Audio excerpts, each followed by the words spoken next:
Today's the day that all of this hard work comes into play. Got a little bit of fine tuning. I want to do a little trimming on this edge just so I can drop this down and make it fit this corner here a little better. I need to trim up the back side of this and shrink this little corner just a hair. I've got a few ripples I would like to get out that are very, very minor that I can run through the wheel and deal with. And then I'd like to get this edge curved in, a little more radius, bring it into that pocket there on the drip edge a hair more, and get this front edge trimmed up on this. So that's what I need to do on the driver's side. The passenger side looks really good along the back here. I have to trim this up to this seam here, all the way across the back. Little bit of trimming to do up over this drip edge just to get that to fit down in better. The more trimming and the tighter I get in this corner, the more it pulls the piece towards the door. So I want to get all of that stuff perfect before I decide to cut these two pieces down the middle to butt them together.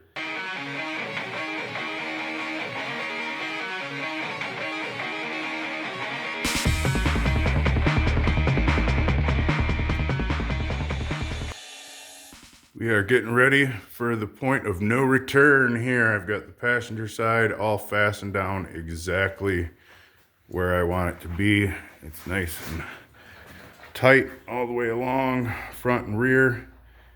I want to get this driver's side fitted as well, so I ran a nice straight tape line across the top where I think we have the least amount of crown in the panel so that they're going to match up real nicely. So I'm going to go ahead and cut through those two layers and get us a nice straight piece for the two to butt together. Wait, what happened?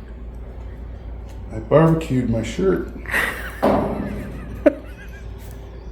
What was that about, getting a smock? Yeah, I was just getting ready to go grab my little leather apron because it felt a little warm.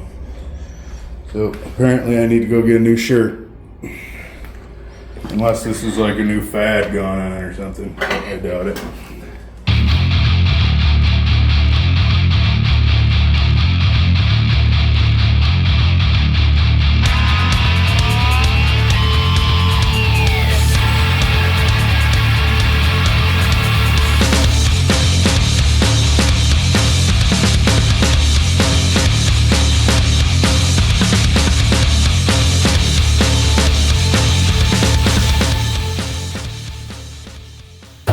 Alright, well I got those two chopped in a nice line down the middle, and this one is fastened in, so I'm going to go ahead and start getting this other section butted up to this, screwed down where I want it so I can get a couple of tacks in it.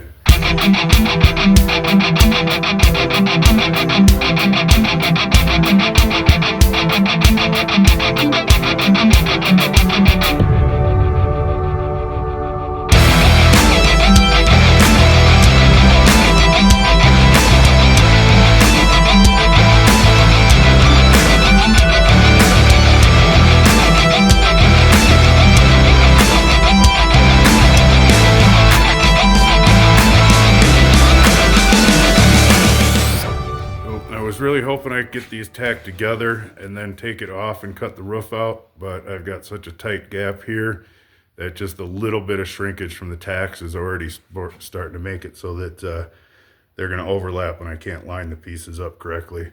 So I'm going to get Amy in here. We're going to unscrew this whole thing, take it off in one piece, and cut this roof out now, and then screw it back on, and we'll tack it together. That way I can get up underneath and above and actually tack it together, because right now this old roof and this garbage is all in the way. So need to get it so that I can start hammering these tacks and spreading them back out as I go.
piece.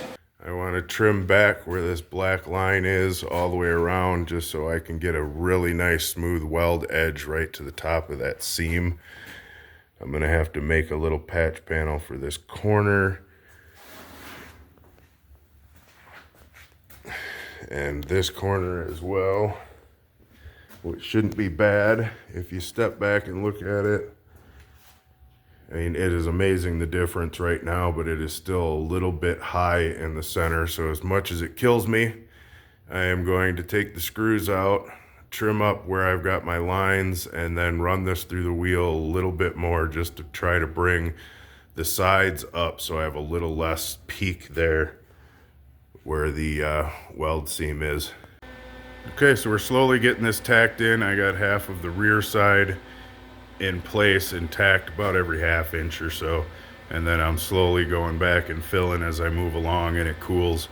But the reason I did it right on this hard edge here is it'll be easy to flap wheel smooth, first off, and second of all, with that tight bend right there and the 18 gauge going together, it's pretty hard to warp it.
I got to about there yesterday, so I need to finish cutting out this A-pillar here and then cut out along the top of the windshield frame, get that all tacked, welded, smoothed out, and then we'll go along this drip rail, weld that up. I put a nice bead in there to connect the roof right to the drip rail, and then go back in with the die grinder, smooth it all out so it's one nice smooth, perfect seam. We won't have to have a bunch of seam sealer and all kinds of garbage in there. It'll just be one nice smooth transition up along there. And we'll retain the original drip rail, because if you see these two little holes right there, we have an original visor that we want to keep mounted on this thing when it's done. So there she is, get to work.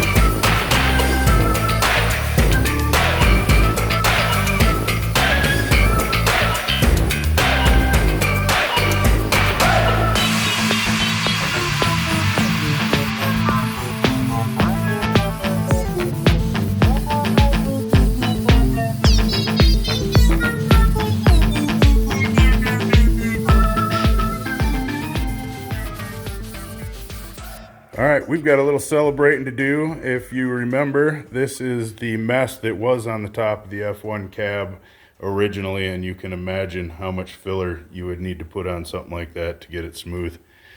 This is what we've got now. Two brand new roof skin pieces that we hand fabbed out on the English wheel. We've got it all welded in, smoothed out with the flap wheel, and then I went over everything with the DA. But as it is right now, there is nothing on the roof of this cab that cannot be fixed with a 1/16 of an inch of filler, which is the other reason I go over it with the 80 grit on the DA, so that skim coat that we put on everything will adhere really well. And we won't have any cracking like we did or like he did on the last job. So now it's time to start messing with this. So I made a couple of measurements. Looks like about 17 by 19. We are gonna make 2 patch panels, one for each side, and lay it over the top and try to minimally replace what we can so we can keep as much of the original metal as possible. But that is next.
Okay, I've got this sectioned out about 1.25 inches, 1.5 inches around the whole panel. The upper section of this is actually in pretty good shape, so I think I'm gonna just cut out this lower box right now.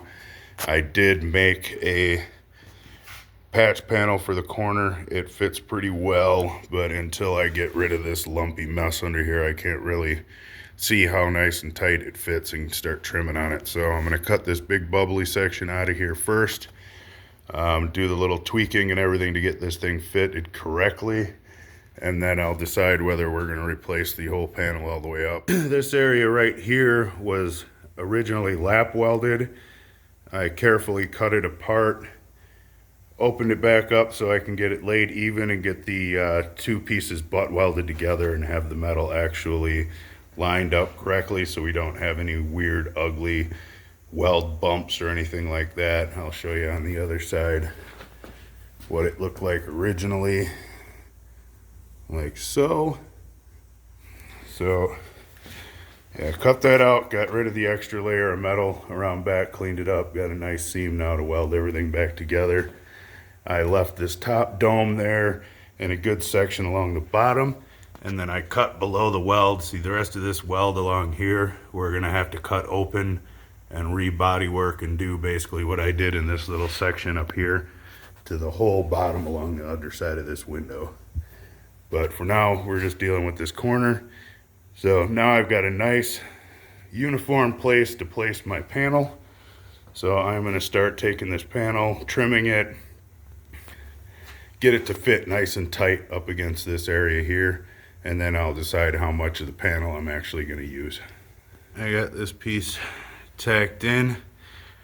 All the sheet metal is perfectly even all the way around. I stopped shy of this corner right here because I'm gonna go ahead and start opening this up under the window so I can get this nice and flat here. And then I'm gonna slowly hammer, smash, and get this welded in all the way nice and flat, keeping it from warping and everything, and then we'll grind her smooth.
got the back end, at least the driver's side of the back end, all welded, put back together. We'll run over that with the DA.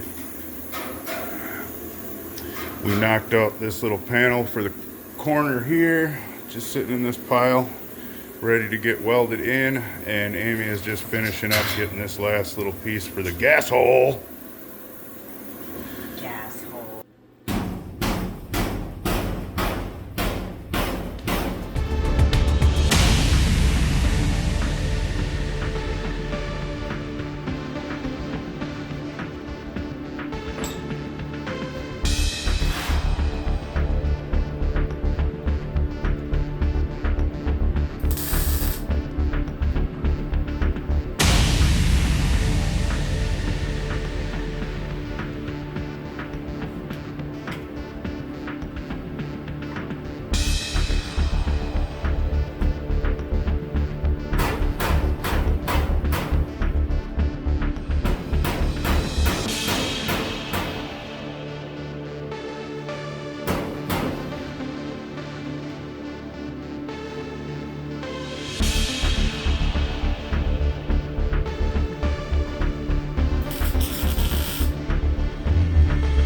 Alright, we are cruising right along. I've got a little bit of flap wheeling to do over here on the passenger side, and I'm going to do a little hammer and dolly work down there on the right side of the window. But other than that, the back window of the cab is all straightened out and pretty much ready to go. So we got the roof, the sides of that. I've got a piece made that Amy made to redo the gas hole so we can get that cut out and even, and then we can jump on the back side here.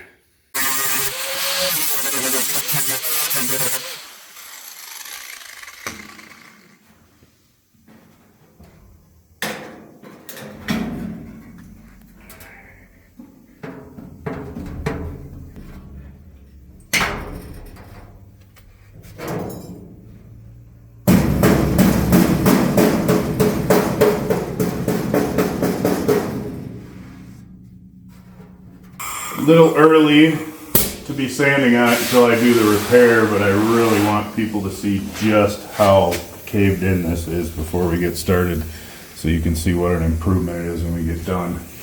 And the best way to do that, run something flat over it.